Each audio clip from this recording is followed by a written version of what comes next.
So after having swallowed a few times empty, I'm just so shocked and angry at how Theresa May, after she repeatedly said there will be no snap election, the next election will be 2020, which was an absolute decoy, and I'm livid.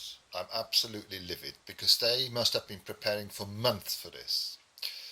So let's hope that all three opposition parties that are on the left or slightly on the left, like the Labour Party, the Liberal Dems and the Green Party, can find some consensus and some sense to beat those poisonous Tory bastards. It is a chance, however, to oust those absolute morons. I mean, in my constituency, there's the richest MP in Britain. He's worth £220 million, and he's an absolute bastard. I mean, there are 30,000 odd constituency members here in West Berkshire. Now, if he kept 2 million of his wealth and he gave each and everyone in the constituency the same amount, every voting person, well, eligible to vote, would get £7,000. Imagine that. It's just absolutely ridiculous. And people still vote for him. Why? I have no idea. Because he's done absolutely nothing for the good of this country. He has done plenty for the well-off of this country. He's abstained in so many crucial votes, it is unbelievable. Anyway, let's forget about him. But yes, it is so convenient, isn't it, that it could be if in 2 months' time or 2 weeks' time it gets announced that the Tories have committed fraud, let's say in 15 constituencies, then there will be a hung parliament.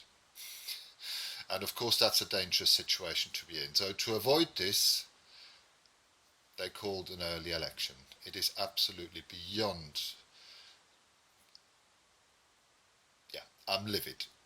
So I really hope that Labour, the Lib Dems and the Greens can work out that they will leave some seats which are not winnable for them, leave to the other parties.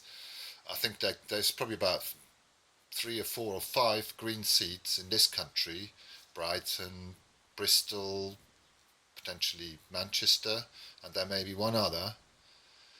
So if the Lib Dems and Labour won't fight those, then, and help us, then I think we'll have a fighting chance of ousting these Tory bastards, as I would call them.